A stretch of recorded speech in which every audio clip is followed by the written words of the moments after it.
When have you witnessed sweet justice? I don't remember the exact details of this, but my mom told me about a time she and I went grocery shopping together. It was right around the time I was perfecting my counting. My mom and I had just run into the store really quick to pick up a few things. My dad was at home with my 6-month-old brother, who had bronchitis and a double ear infection, and just as we get to the 10 items or less line, this absolute bitch of a woman cuts in front of us with clearly too many items for the express line.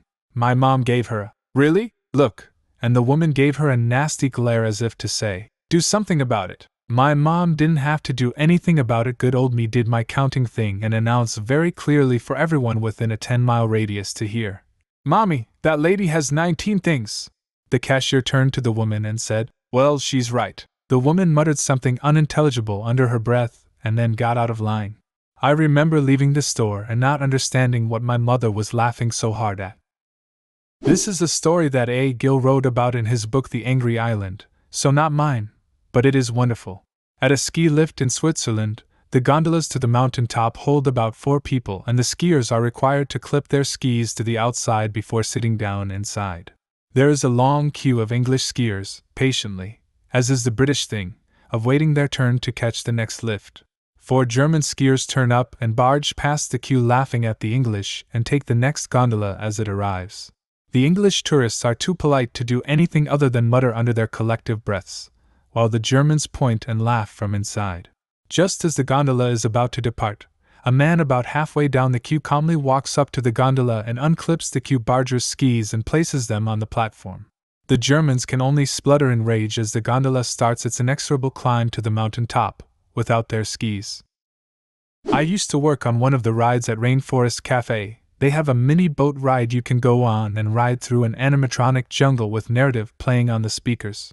The boats have a weight limit, so we can only let a certain amount of people on, and bigger people tend to make the boat lean to one side. Well, one day this family for 5 pretty big people want to ride all together. We try to explain to them that we have to split them up because the boats tend to take on water when overcrowded. One lady took extreme offensive to us calling her fat, which we didn't, but hey, who are we kidding here? Raised hell and chewed into my coworker's ass, caused a bit of a scene and demanded that they all ride on the boat together. I'm operating the ride and the employee on the other side looks to me, and I give him the nod. Well, they all load onto the boat which rests on a conveyor belt. I start the belt up and the boat drops into the river with a big splash. Some of the people inside get wet, and some water fills into the boat. Miraculously, they're still floating. On the ride, we have cameras to see into the jungle to see if someone gets out and messes with the animatronics. As I'm watching them, I see the boat start getting lower and lower, when all of a sudden, the boat begins taking on water like the Titanic. All you can hear are screams blaring over the rolling thunder and animal soundtracks. We had to stop the entire ride and go out to the river to find them all soaking wet and embarrassed as hell, and had to do the walk of shame in front of others waiting to ride. The boat, by the way, sunk to the bottom of the river, and the ride had to be shut down until we got it out. River is about 4 or 5 foot deep. Working in the produce department years ago, we would have children come through all the time and smash fruit and wreck our displays. This was pretty common, and since this was a Walmart, the parents never seemed to care. Well, one day this little a-hole is going right on down the wet case, smashing up everything he can get his tiny hands on. Cucumbers, lettuce, kale, throwing turnips, etc. His mom is there, and sees what he is doing and makes absolutely no effort to try and stop it. The other employees and I were just standing there watching all this happen because we really can't scold a customer or her kid. Anyways, the kid reaches the hot pepper section, jalapenos, serranos, habaneros, and starts mashing them up in his hands. Now at this point we all saw what he was doing and could have stopped it, but screw it, this kid is going to learn a life lesson. The mom and the son finally leave the fresh area and walk on down towards the rest of the grocery store. About 5 minutes after they leave, an unholy shrieking pierces through the entire store. The little guy must have rubbed his eyes. We all went down to take a peek, and this kid was in the middle of the aisle, writhing on the floor and screaming like he was being murdered. The mother had no idea what was going on, and absolutely nothing would console him. She ended up leaving her cart there and dragging her kid out while yelling at him to shut up. Wash your hands after you handle hot peppers, folks. When I was younger, like somewhere between 5 to 7 years old, I had one of those very realistic looking baby doll toys that had a soft body but had hard plastic vinyl arms, legs, and head. I took it nearly everywhere with me, except for elementary school, as that just wasn't allowed because my mom didn't want it to get ruined. Well, one day I'm out shopping with my mom at the grocery store like I normally did with her.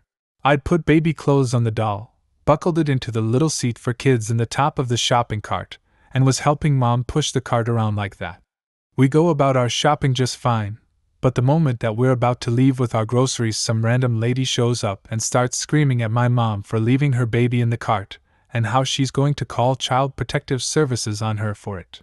A small crowd started up around us, and my mom got really angry and didn't know what the lady was talking about until she pointed at the doll in the cart. It was still buckled in the seat. I had apparently forgotten to take the doll out of the cart, and being a kid at the time, I didn't understand the big deal. I just went up to the cart and proceeded to rip the doll's head off and said, "Lady, it's not a real baby. It's my dolly!" She screamed loudly, stared, got red-faced, and then split instantly after she realized her mistake. The crowd disappeared and my mom was just chuckling a little as she dragged me off to the car with our groceries and headed on home. As a note, with soft body hard limb dolls, the limbs and or head can easily pop off.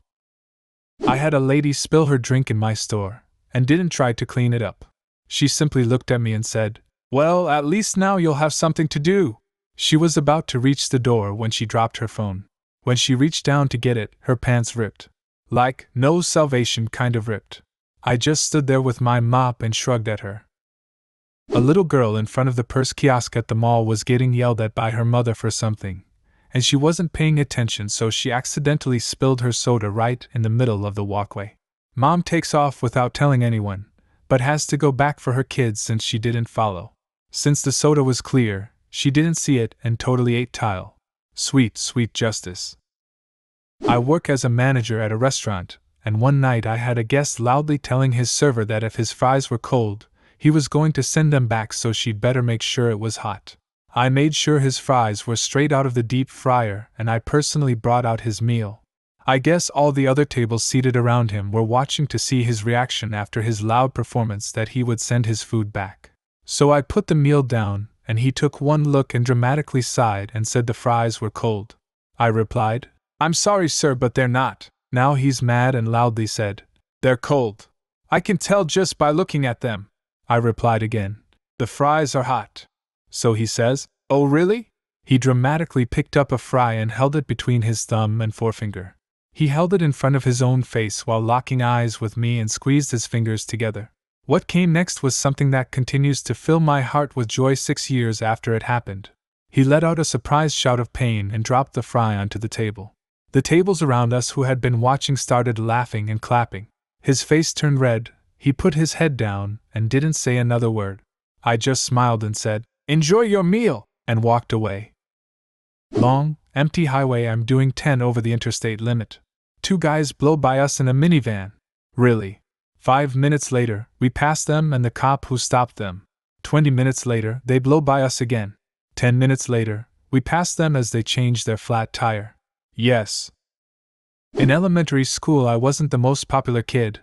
I was into books, had big glasses, into video games, got very good grades, classic nerd. I had friends, sure, but I did tend to be the butt of the classic nerdy kid jokes. One day in class we were doing some sort of busy work and I was seated across from one of the girls, let's call her Bitch J, who always loved to make fun of me and give me crap. The girl for some reason was stamping her feet up and down on the floor like a crazy person, not just the nervous knee thing that most people get from time to time, full on lifting and dropping them fuckers. The massive shockwaves from her dinosaur stomping ending up knocking her glasses off the desk and somewhere right beneath her feet. Being the good guy that I was, I immediately yelled out, "Bitch J, stop, watch your feet." She stops her foot, a few inches from her glasses, then looks at me and just asks, "Why?" Now I could have told her that she was about to ruin her glasses, but for some reason I didn't. I happened to not be wearing my own glasses at the time, and on a lark I told her, "You're about to step on my glasses." The bitch got the biggest grin on her face, lifted her foot back up and smashed it back down onto her own glasses. Bitchay heard them crack and bent down to pick the glasses up, still grinning at me without breaking her gaze. When she lifted the glasses up and looked at them, and realized they were her own, she started crying, loudly. Ran to the teacher. It was wonderful. Do you have a similar story? Leave a comment, and subscribe to the channel if you want to see more videos like this one.